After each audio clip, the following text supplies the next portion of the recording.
Hari ini insyaallah dirahmati oleh Allah Subhanahu wa taala. Penting dalam hal ini. Bapak hari ini insyaallah dirahmati oleh Allah Subhanahu wa taala. Kita sebagai orang tua, siapapun itu, sekarang dia mempunyai anak, pasti menginginkan anaknya itu menjadi anak-anak yang saleh dan salehah. Benar atau tidak, Bapak? Benar. Tidak ada orang tua yang dia itu menginginkan anak-anaknya itu terserah anak saya mau nakal, mau bandel, mau apa, terserah mereka. Tidak ada. Pasti mereka menginginkan anaknya ini menjadi anak yang saleh, salehah, hafiz, hafizah, alim, alimah, da'i, da'i. Itu pasti.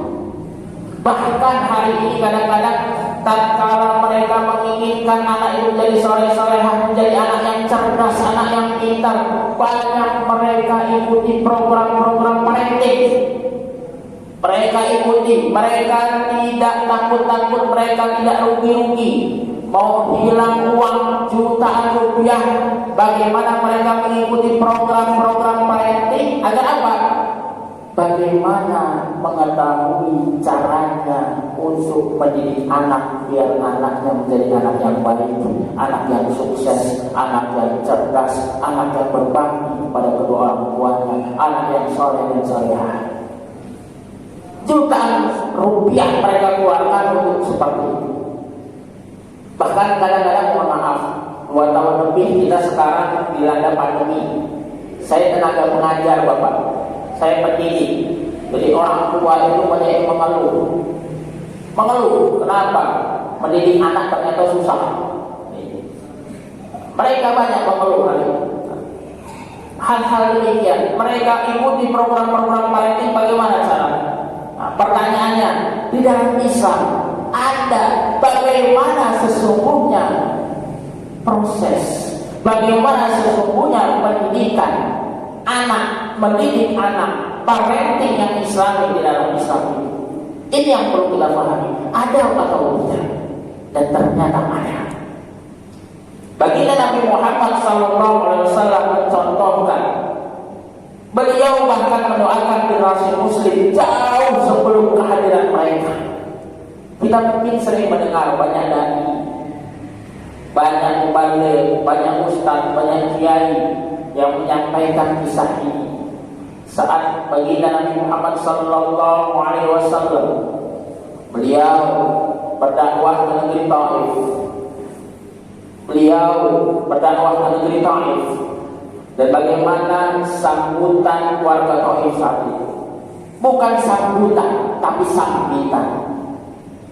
Baginda Nabi Muhammad SAW dilempari batu, dihujani batu, dicela dan lain sebagainya. Sampai-sampai dalam riwayat dikatakan malaikat pada saat itu menghadap baginda Nabi Muhammad SAW dan berkata bahwa sesungguhnya hai baginda Nabi Muhammad SAW, ya Rasulullah, jika engkau perintahkan hari ini untuk menghanguskan, membumi hanguskan, membunuh mereka warga Taif, siap.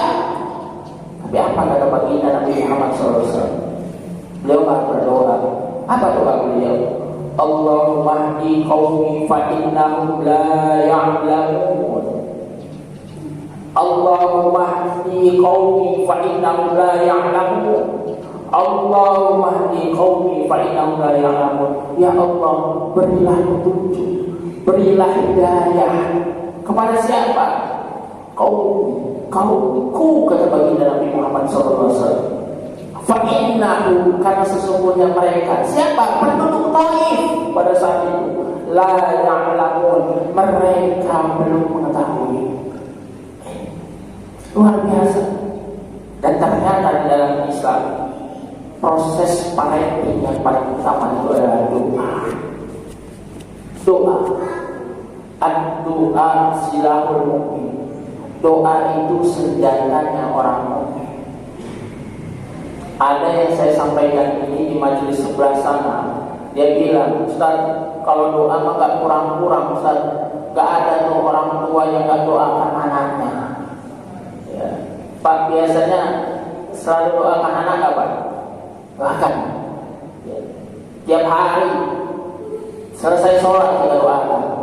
Tapi kadang-kadang masih mengeluh saja. Saya doakan tiap hari. Tetapi kenapa di dalam kualitasnya masih seperti ini? Mari kita lihat dalam bab hari ini yang mudah-mudahan cukup waktunya. Karena waktu subuh ini, waktu subuh ini sedikit sekali. Mudah-mudahan sampai. Mari kita pahami hari ini. Sejak kapan sesungguhnya kita mulai mendoakan anak? Ini pembahasan kita hari ini. Apakah sejak anak itu lahir, atau sejak anak itu dalam kandungan, atau sejak kita saat menikah, atau memang sejak kita masih belum berkeluarga kita sudah doakan anak-anak kita? Dan ternyata kalau kita melihat contoh bagaimana baginda Nabi Muhammad SAW, beliau mendoakan generasi masyarakat Taif saat itu, dan banyak beberapa riwayat yang lain. Yang terbaik adalah tatkala sebelum kita menikah kita sudah mendoakan, mencari, bahkan kita mendoakan agar kita diberikan orang-orang yang saleh atau salehah, dan tatkala kita nanti dikaruniai anak oleh Allah Subhanahu wa taala, maka Allah anugerahkan kita, amanahkan kita menjadi mereka anak yang saleh dan salehah. Saya tadi ingat kata guru saya dan saya amalkan itu Bapak. Jadi waktu itu saya teringat beliau katakan kepada beberapa santrinya, kalau ingin menikah, jangan kamu itu kalau ingin punya anak yang saleh atau salehah, kata beliau, jangan didik anak saat dia setelah lahir, tapi dari proses pencariannya. Karena apa? Yang sampai hari ini bahasa itu, beliau katakan bentuk murkanya Allah itu macam-macam. Pertama, kalau kita sudah melanggar dari pertama, melakukan kemaksiatan sebelum melakukan pernikahan, maka bentuk murkanya Allah itu bermacam-macam. Bisa jadi pertama, saat kita berkeluarga, Allah buat saja banyak masalah dalam keluarga, suami istri. Ustaz, enggak, keluarga saya biasa-biasa saja. Atau kalau tidak, pas dia punya keturunan, dibuatlah mungkin keturunannya ini sulit untuk dididik, dan banyak macam-macam. Maka kita lihat hari ini, tatkala kita punya anak, saya ingat kata guru saya, tatkala kita punya anak hari ini, bagaimana proses kita mendidik, dan tatkala kita memiliki kesulitan dalam mendidik, jangan langsung salahkan orang lain, jangan langsung kita mencela orang lain. Lihat diri kita terlebih dahulu, bagaimana proses kita terdahulu. Apakah kita sudah mengikuti aturan-aturan Allah dan Rasulnya atau belum? Bisa jadi bentuk teguran Allah Subhanahu wa taala ini. Maka bagaimana caranya? Ustaz, sudah terlanjur. Dulu saya memang masa jahiliyah, banyak-banyak istighfar. Maka saya teringat pada saat ingin menikah dulu, saya menghadap kepada guru saya. Saya katakan begini, saya katakan saya ingin nikah. Sudah. Cuma saya katakan saya ingin nikah tapi nggak ada pelanggaran syar'i di dalamnya. Kalau ada pelanggaran syar'i di dalamnya, lebih baik nggak jadi nikah lah, nanti aja. Alhamdulillah, Allah berikan kemudahan. Allah berikan kemudahan. Dan itu tidak luar biasa prosesnya. Saya katakan ta'aruf sebenarnya yang bisa diperbolehkan. Ta'aruf kita pertama sampai dalam beberapa tahapan. Ada tahapan nazar. Kalau mau nazar kan melihat langsung juga diperkenankan. Tapi saya waktu itu saya tidak pakai pembatas, saya tidak lihat calon saya waktu itu. Saya tidak lihat calon, sudah. Setelah itu sudah. Baru setelah itu dari jauh baru saya lihat. Saya istikharah lagi. Sudah selesai, alhamdulillah Allah berikan kemudahan. Dan saat ingin angkat, ini proses saat ingin angkat, hati-hati. Dan kalau ada talbis, percampur adukan antara hak dan batil di dalamnya, kadang-kadang mohon maaf, kita sudah bisa mengikuti dari awal, maaf mudah-mudi, mereka tidak pacaran, mereka tidak apa dan lain sebagainya. Tapi saat angkat, saat mereka resepsi, ada talbis di dalamnya, ada percampur adukan antara hak dan batil di dalamnya. Ini yang terjadi hari ini. Ingat, semua ada hisabnya. Bentuk teguran Allah bermacam-macam, dan salah satunya bisa jadi melalui anak-anak kita. Dan saya waktu itu katakan, bagaimana caranya? Sementara kita ingin berdakwah kepada orang tua, kepada keluarga yang masih sifatnya mereka masih umum, mereka belum paham bagaimana caranya. Saya katakan begini, pelan-pelan saya sampaikan kepada calon saya waktu itu. Saya katakan, terkait dengan musik itu kan ikhtilaf di antara ulama, terjadi perbedaan pendapat di antara ulama. Kita tidak bisa langsung, karena mereka ini belum paham. Maka gimana caranya? Nah, begini caranya. Saya katakan, saya tidak yakin kalau seandainya ada itu yang namanya organ, ada yang lainnya, walaupun setel lagu-lagu religi yang paling bertahan berapa menit. Apakah nanti kalau siang sore ada yang request lagu-lagu yang banyak maksiatannya, yakin kita bisa tolak? Saya katakan saya tidak yakin, dan saya tidak sanggup saat itu. Bagaimana jalan tengahnya? Ya sudah, jalan tengahnya, ambil saja flash disk lagu-lagu religi itu, ambil jalan tengahnya. Lagu-lagu yang sifatnya tidak ada kemaksiatan di dalamnya, lagu-lagu yang bernuansa agama, sudah selesai. Ini ambil jalan tengahnya. Ini proses dakwah untuk menghindari satu hal-hal mudarat dosa. Untuk apa? Agar kita nanti generasi kita ke depan ini, maka bagaimana caranya agar kita mendidik anak dengan baik? Maka tatkala kita sejak kapan mulai mendidik anak, sejak kapan kita mendoakan anak, bahkan sejak sebelum kita menikah. Bagi orang yang belum menikah, maka mulai berdoa. Bagi yang sudah menikah, beristighfar kalau sebelumnya telah melakukan hal-hal yang tidak baik. Lalu kita punya anak, sampaikan kepada anak-anak kita yang baik-baik. Saya selalu katakan, ingat, orang tua terutama laki-laki, ayah, ar-rijalu qawwamuna 'alan nisa. Laki-laki itu pemimpinnya wanita, pemimpinnya istri, pemimpin dalam keluarga, memberikan nafkah lahir dan batin, memberikan pengetahuan. Maka di situ ini yang terpenting.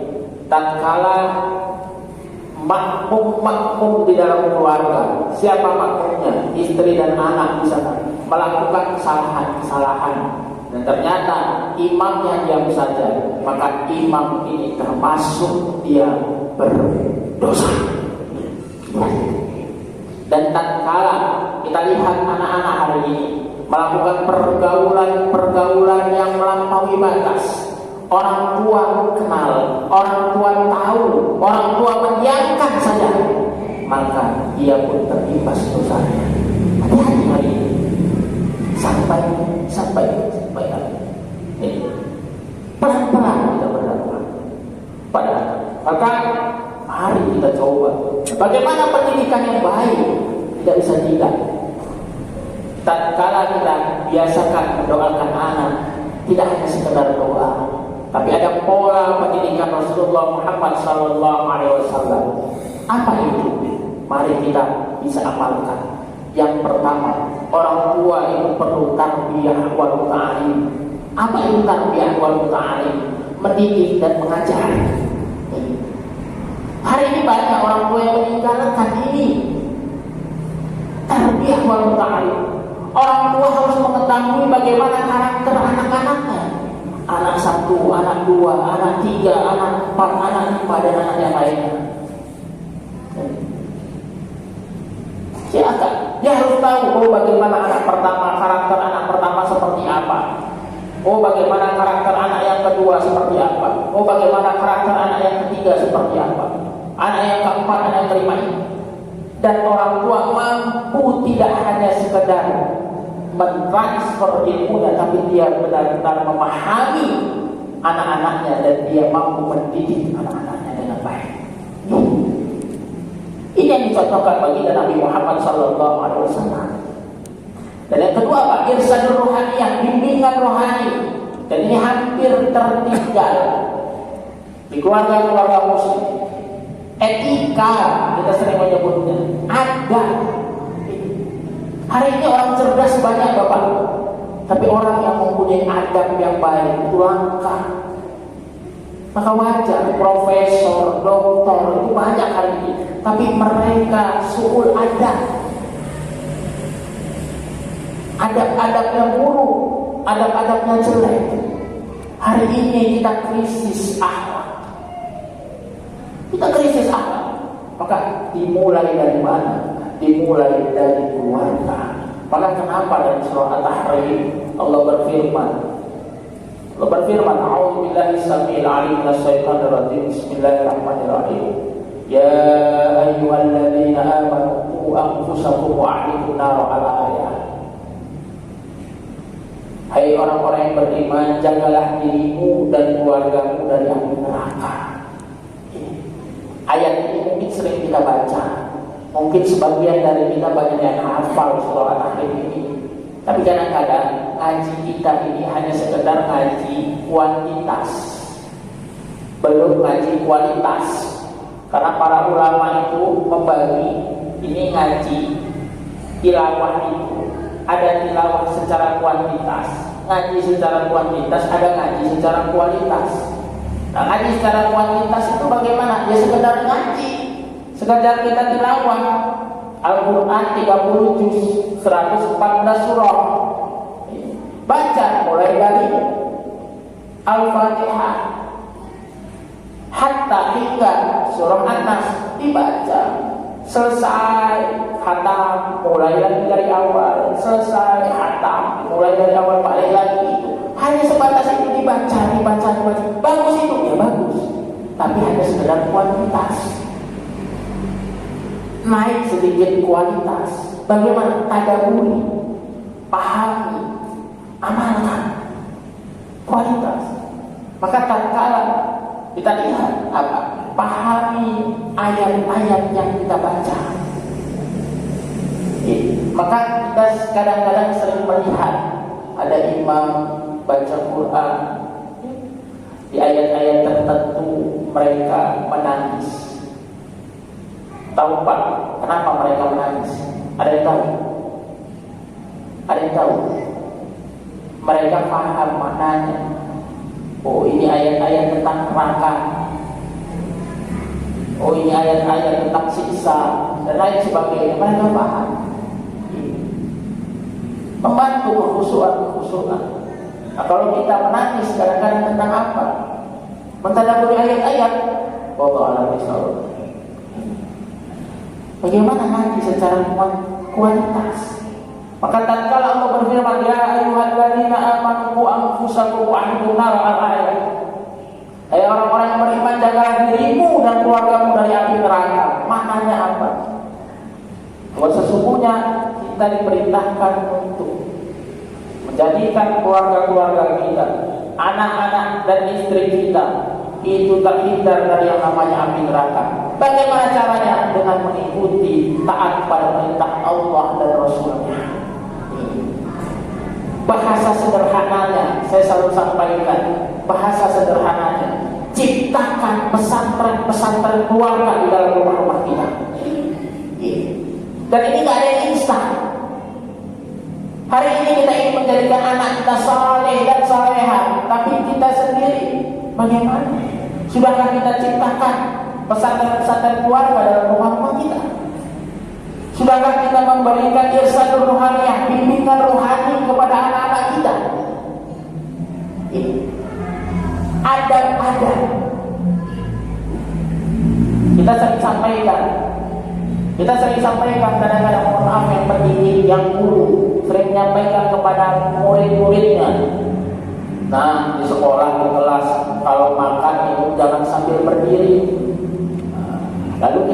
bagaimana dengan kita? Apakah kita makan minum masih sering berdiri?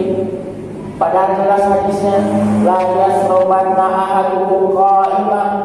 Janganlah kalian minum sambil berdiri. Hadis yang dihafal oleh anak-anak kita, cucu-cucu kita di setiap TK Islam itu sudah diajarkan. Anak-anak kita yang TK itu hafal hadis itu. La yasrobanna ahadukum qa'imah. Jangan kalian minum sambil berdiri. Tapi ini kadang-kadang hanya sebatas retorika saja. Tapi bagaimana kita? Kita sering sampaikan adab-adabnya. Nah, adab kalau berbicara kepada orang yang lebih tua bagaimana? Nah, kalau bicara kepada guru bagaimana? Lalu bagaimana kita sampaikan ke anak-anak kita? Kadang-kadang sedih saya melihat anak-anak kita hari ini. Sebagian, tidak semua. Dan itu tidak bisa instan. Tidak ada yang instan hari ini. Kenapa? Rasulullah membangun peradaban Islam itu tidak instan. Rasulullah berdakwah itu hampir 23 tahun lamanya. Tidak instan. Lalu kita yang bukan Rasul, kita ingin instan berdakwah. Tidak. Tidak. Maka mulai dari mana? Keluarga. Saya teringat kalau orang-orang dulu kan sering bilang begini, walaupun itu sebenarnya tidak benar, tapi dengan cara mereka, etnis tertentu kadang-kadang bilang begini. Orang Jawa biasanya katakan ke anak-anak dahulu, Yona, apa? Anak perempuan biasa. Kalau makan itu jangan di depan pintu. Nanti kalau makan di depan pintu, biasanya ada yang tahu. Ya. Nanti ada yang mau melamar, ada yang jadi. Nah, ini sebenarnya bahasa orang tua kita dulu untuk menyampaikan. Walaupun kalau kita lihat rujukannya nggak ada seperti itu. Tapi kalau kita melihat bahasa sederhana orang tua kita, apa? Mereka ingin mengajarkan bahwa itu tidak sopan. Itu tidak sopan. Tapi dia ingin dengan bahasa-bahasa disampaikan dengan cara sederhana kepada anaknya biar mudah untuk diterima.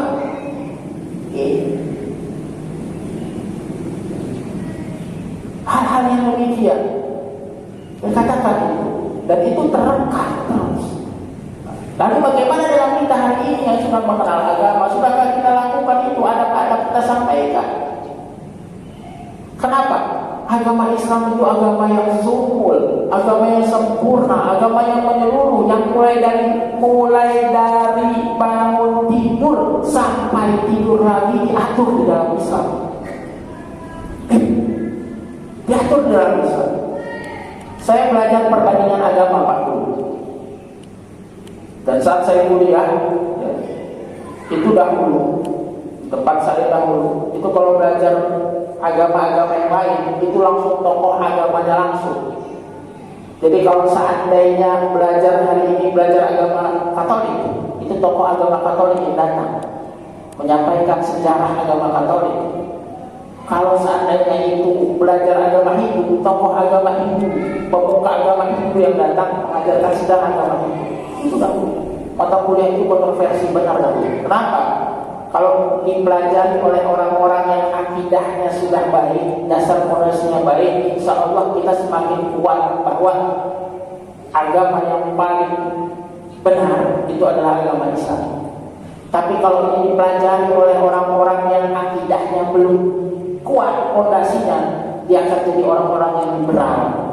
Orang-orang yang mengatakan semua agama itu sama, semua agama benar, terserah di agamanya, yang penting dia taat dengan agamanya. Nah ini bahaya. Tergantung sebenarnya. Ini dan luar biasa. Maka saya mempelajari perbandingan agama, saya semakin paham bahwa ternyata tidak ada agama yang sempurna agama Islam. Yang diajarkan mulai dari bangun tidur sampai tidur lagi, luar biasa begitu lengkapnya. Bangun tidur ada adabnya. Saat kita bangun tidur, apa yang kita baca? Alhamdulillahilladzi ahyana ba'dama amatana wa ilaihi nusyur. Ini doa kita sangat hafal. Tapi pertanyaannya, karena mungkin jarang kita membacanya, kita lupa. Karena kita tidak membiasakannya, kita lupa. Ini kita tahu teorinya, masuk kamar mandi itu kaki kiri, keluar kaki kanan. Tapi yakin Bapak, kalau kita nggak biasakan itu lupa. Apalagi kalau sudah buru-buru, masuk aja. Jujur, ya atau tidak? Kita tahu teorinya, bahkan kita ngajarkan anak-anak kita masuk, ayo nak kaki kiri doa, Allahumma inni a'udzubika minal khubuthi wal khaba'ith. Kita baca. Tapi karena kita sendiri hanya sebatas tataran teori, bukan amal. Kadang-kadang kita masuk berkali-kali itu ke toilet, kalau tidak kita baca itu. Bagaimana? Irsyadul rohani, bimbingan rohani kita coba, adab-adab kita sampaikan kepada mereka. Dan yang ketiga, ada di mana insyaallah dirahmati oleh Allah Subhanahu wa taala. Uswatul hasanah, contoh tauladan yang baik. Ini. Bapak, Ibu hadirin insyaallah dirahmati oleh Allah Subhanahu wa taala. Kita ingin menjadikan anak kita saleh dan salehah, dan itu kembali tidak instan. Bagaimana? Rasulullah mencontohkan uswatun hasanah, contoh teladan yang baik. Mari hari ini kita coba. Anak kita itu cerdas. Ingat, hari ini kadang-kadang mohon maaf, kita sering sampaikan ke anak-anak kita, nak ngaji sana, di mana? Di TPA, di masjid mana? Al-Hikmah, masjid yang lainnya. Mungkin anak kita melihat dia takut dengan kita, dia datang walaupun dia mungkin terasa berat, tapi bisa jadi mereka akan perhatikan kita. Mereka akan kapan ayah ini ngaji, kapan bunda ini mengaji. Ini adanya ini. Pendidik-pendidik yang sering menyampaikan, guru-guru yang sering menyampaikan kepada siswa-siswanya, sudah mengaji hari ini, sudah tilawah hari ini, bagaimana? Bagaimana dengan kita? Maka kita coba. Tentu saja tidak hanya sebatas retorika, tapi amal-amal. Ini penting bagi kita. Uswatun hasanah, contoh teladan yang baik. Maka dari hari ini kita coba kita mengikuti pola-pola Rasulullah SAW. Tarbiyah wal muta'alim, mendidik dan mengajar. Irsyadul rohani, yang bimbingan rohani, dan uswatun hasanah, contoh teladan yang baik. Tatkala ini kita amalkan, maka pesan, mari kita coba adakan pengajian keluarga. Pengajian keluarga. Dan saya sudah ngaji. Gimana proses ngajinya? Bapaknya ngaji di ruang tamu, anaknya ngaji di kamar, ibunya ngaji sendiri di ruang tengah. Itu bukan ngaji keluarga, ngaji sendiri-sendiri. Ngaji keluarga itu bagaimana? Ngaji berkeluarga bersama, minimal dibuat jadwal rutin 1 pekan sekali saja. Tapi istiqomah. Lakukan itu. Setidak-tidaknya setelah ngaji bersama, mungkin baca 1 hadis, terjemahan tidak apa-apa. Kalau memang kita bukan kapasitasnya sebagai dai, baca. Ini untuk pembiasaan. Lalu lakukan qiyamul lail bersama berjamaah minimal 1 bulan sekali saja. Ustaz, saya sudah biasa qiyamul lail, bahkan tak cuma sebulan sekali, sering. Ya, bagaimana caranya? Bapaknya qiyamul lail sendiri, istrinya qiyamul lail sendiri, anaknya qiyamul lail sendiri. Bukan begitu cara. Berjamaah itu lakukan. Ini proses yang luar biasa tatkala kita ingin mendidik anak. Sudah dilakukan Bapak? Sudah? Ayo, kita coba. Bagaimana? Kita lakukan. Contoh suatu hasanah. Kita sering menyampaikan anak, jangan berdusta, jangan berdusta, jangan berdusta, jangan berbohonglah, jangan berbohong. Kita terlebih dahulu yang katakan bahwa kita coba amalkan jangan berdusta. Bagaimana mungkin anak kita menjadi saleh dan saleh kalau kita sendiri tidak melakukan sesuatu hasanah, contoh teladan yang baik? Saya mau tanya di sini, apa? Yang dalam satu pekan ini tidak berdusta sama sekali, angkat tangannya. Ada dalam satu pekan ini. Apa Pak? Ada. Tawadhu kayaknya. Iya. Lupa. Ya sudah. Yang dalam 2 hari ini tidak berdusta. Ada. 2 hari ini. Yang dalam 1 hari berarti dari kemarin ya, sampai dengan bangun tidur ya ada 1 hari tidak berdusta. Oh, tawadhu semuanya. Ini coba. Kenapa? Tidak mungkin kita akan mendapatkan generasi-generasi yang saleh dan unggul. Bukan tidak mungkin. Maka doakan. Termasuk senantiasa orang tua doakan. Apa doa yang diajarkan Allah Subhanahu wa taala dalam surah Al-Furqan? Doa yang senantiasa mungkin kita hafal yang ada di sini semua. Rabbana hab lana min azwajina wa dzurriyyatina qurrata a'yun waj'alna lil muttaqina imama. Ini doa yang senantiasa doakan, tetapi bukan hanya sebatas lisan, tetapi dihayati, ditadaburi, difahami. Ini lakukan. Rabbana hab lana min azwajina wa dzurriyyatina qurrata a'yun waj'alna lil muttaqina imama. Kenapa? Apa yang terkandung dalam doa ini? Kita memohon kepada Allah agar apa? Ya Allah, ya Tuhan kami, anugerahkan kepada kami istri-istri dan keturunan kami sebagai penyayang hati kami. Jadikan kami imam bagi orang-orang yang bertakwa. Ini luar biasa. Kita biasakan ini. Lalu mohon maaf. Kalau saya katakan tadi, agama Islam itu sempurna, maka setan itu bisa masuk dalam segala bentuk mengganggu manusia. Termasuk mohon maaf, tatkala suami istri berhubungan, maka tatkala kita tidak mengingat Allah, itu pun ada campur tangan setan di dalamnya. Maka ada anjuran hadis sahih dari Bukhari dan Muslim, doa yang disunnahkan tatkala seseorang melakukan hubungan suami istri, maka doa dengan doa Bismillahirrahmanirrahim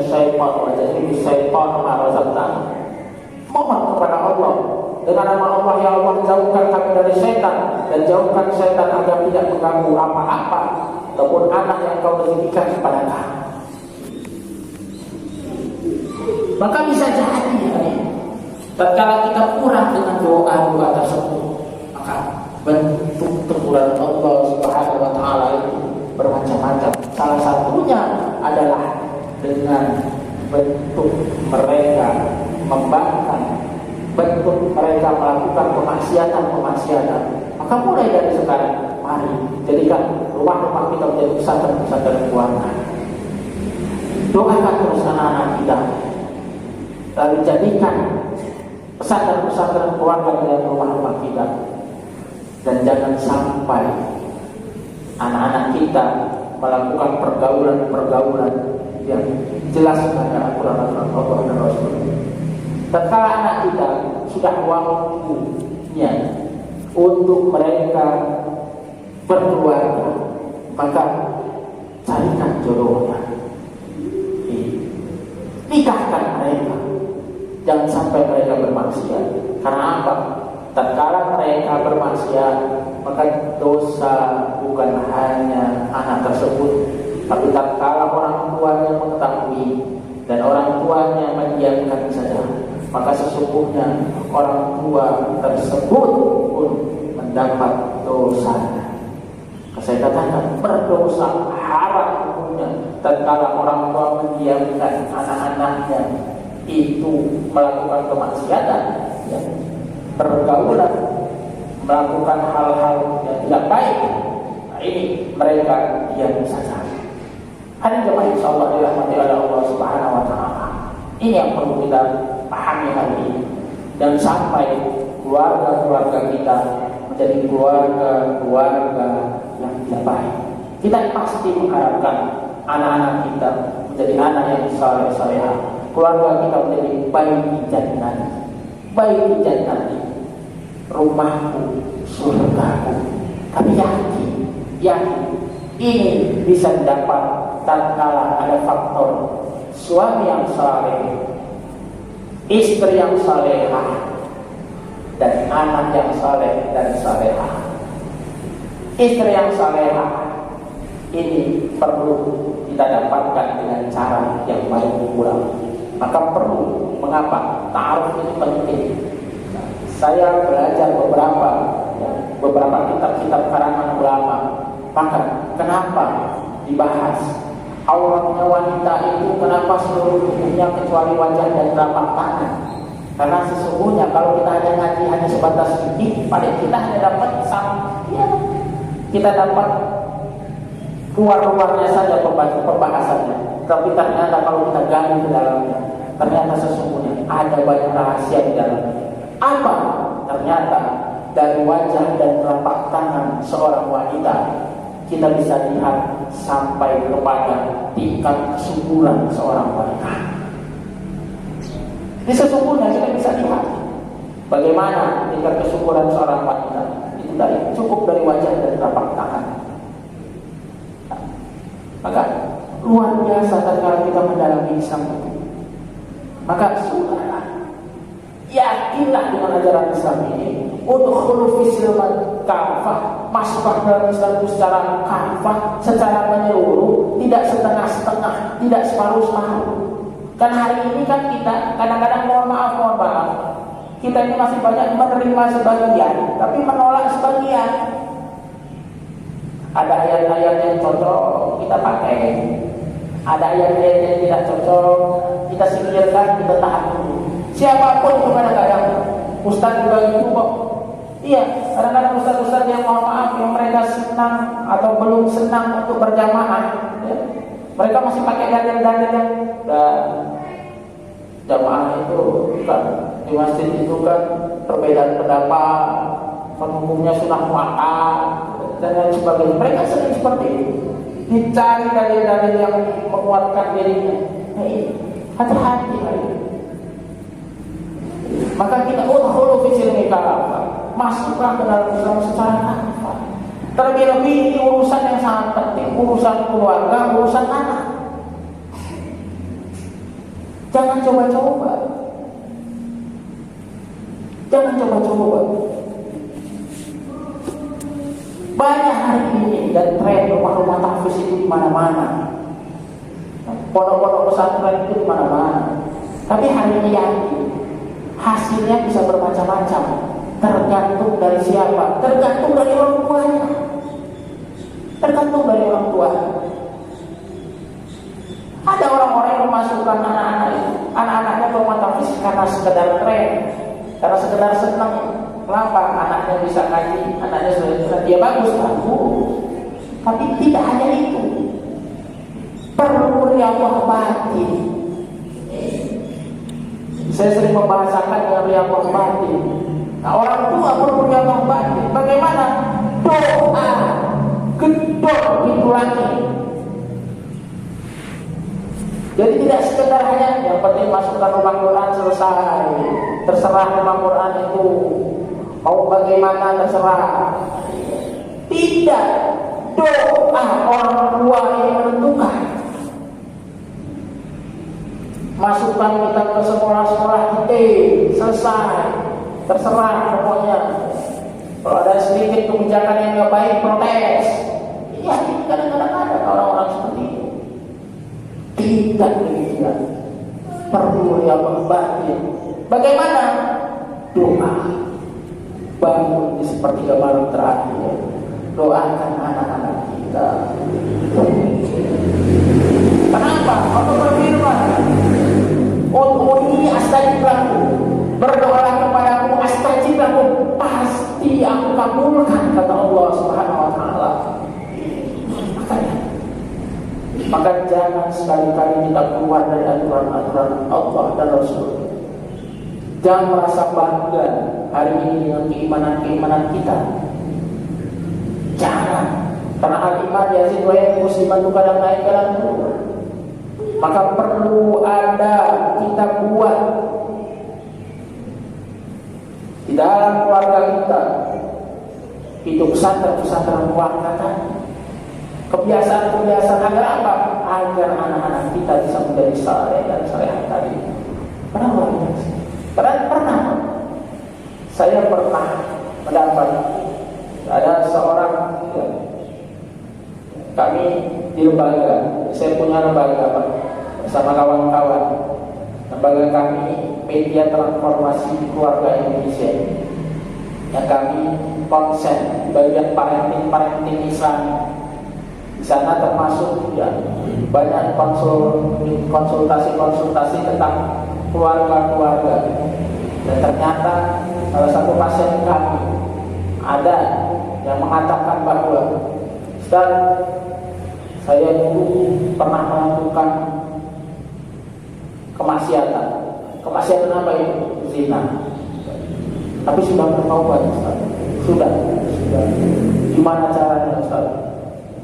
Saya ingin menikah. Ya nikah. Tapi bagaimana? Apakah saya harus sampaikan kepada calon saya yang sekarang ini?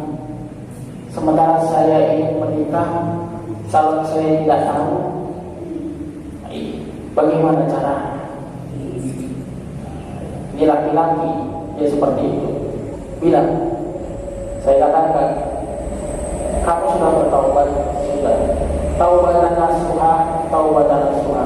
Syarat-syarat taubatan nasuha kamu tahu? Tahu, Ustaz. Sampaikan syarat-syarat taubatan nasuha. Begini sudah dia tahami, sudah dia lakukan, sudah. Aibmu ditutupi oleh Allah Subhanahu wa taala, jangan kau buka. Selesai.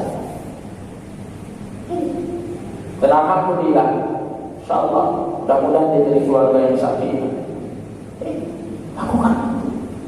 Karena banyak ada maksud kami yang tadinya mereka aktivis dakwah yang sama-sama kelihatannya baik sama baik, yang tadinya mereka itu ya, tapi karena tunjukkan syaitan kenapa? Akhirnya mereka melakukan hal-hal yang tidak baik juga. Ini bahaya dan ini bisa kita tutupi tatkala bagaimana? Tatkala kita bisa mulai dari keluarga kita. InsyaAllah tatkala keluarga kita jadi keluarga yang baik, keluarga yang sakinah, InsyaAllah kita selalu doakan anak-anak kita.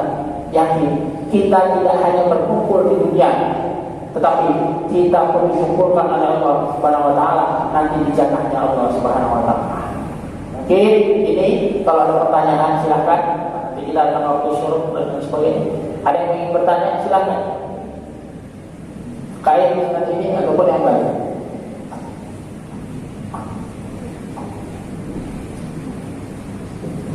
Ya, ada yang ingin bertanya?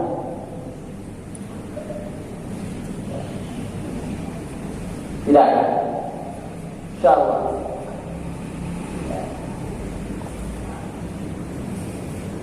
Saya ingin bertanya kepada Bapak dan Ibu dan InsyaAllah ya, yang tadi pagi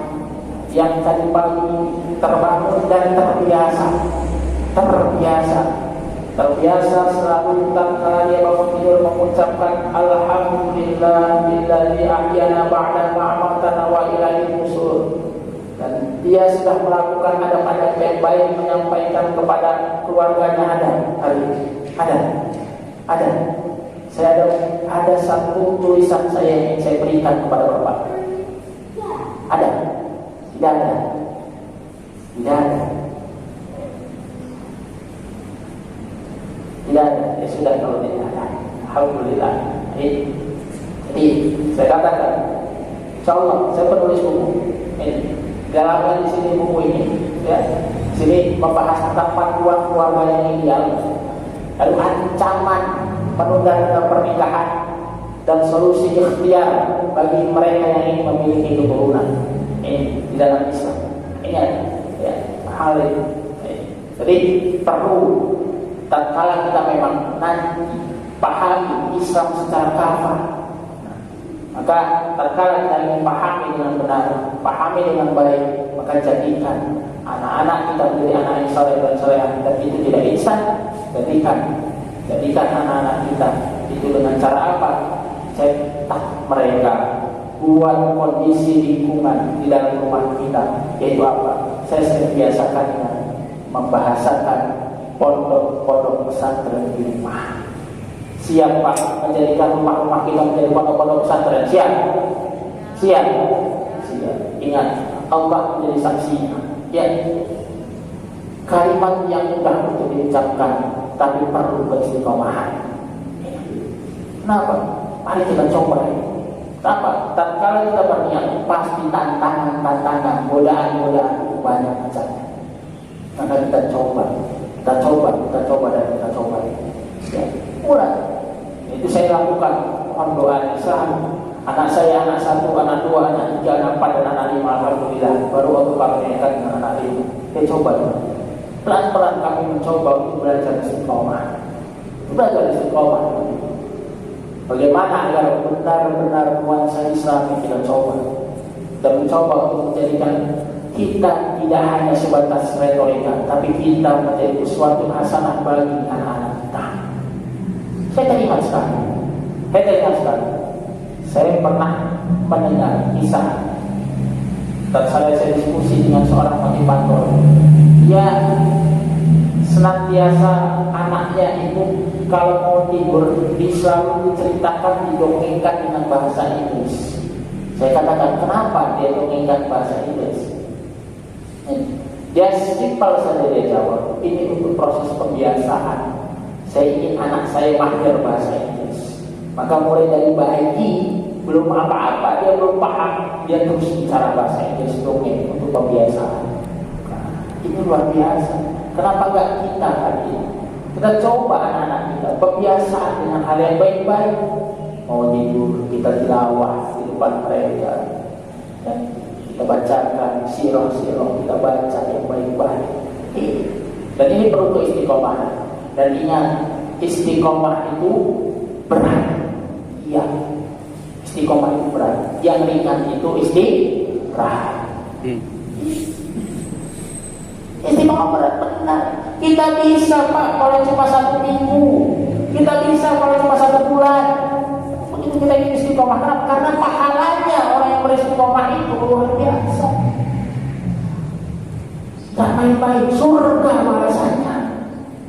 Maka kita coba. Maka tatkala saya katakan hari ini, saya sampaikan tadi, siap Pak menjadikan rumah-rumah kita jadikan pondok pesantren?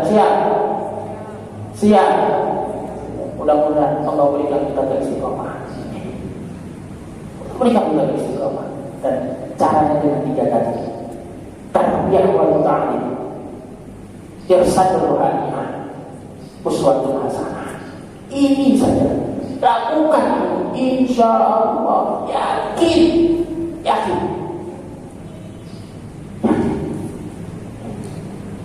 Kita tinggal menuai hasilnya. Anak-anak kita, insya Allah. Mungkin bisa dapat saya sampaikan. Mohon maaf atas segala kekurangan. Kita berharap semoga Allah kumpulkan kita bersama-sama di jalannya Allah Subhanahu wa taala. Ada satu kata hikmah. Ini bukan hadis. Ini kata hikmah. Saya katakan bahwa ingat bahwa ilmu yang sedikit tetapi dibarengi dengan amal itu lebih bermanfaat daripada orang yang memiliki banyak ilmu tapi tidak dibarengi dengan amal. Saya yakin Bapak kajian seperti ini bisa kita dapat di mana saja.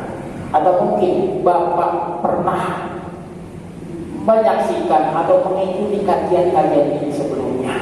Saya yakin di beberapa majelis dalam parenting.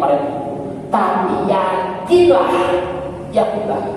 tidak akan bernilai apa-apa jika seandainya itu hanya sebatas retorika saja, sebatas teori saja, maka ilmu yang sedikit ini lebih bermanfaat jika langsung diamalkan daripada kita mempunyai ilmu yang banyak tapi tidak kita amalkan. Mudah-mudahan kita termasuk hamba-hamba Allah yang mampu mengamalkan, dan kita tidak tercatat sebagai hamba-hamba Allah yang kabur mantan mereka yang menyampaikan kata-kata yang baik tapi sesungguhnya justru dalam amal bertolak belakang. Alhamdulillah. Ini saya yang dapat saya sampaikan. Mohon atas segala kekurangan, pada Allah saya mohon ampun. Itu yang sama-sama kita ucapkan hamdan dan doa kepada menjadi alhamdulillah. Subhanallah wa bihamdika asyhadu an la ilaha illa anta astaghfiruka wa atubu ilaik. Assalamualaikum warahmatullahi wabarakatuh.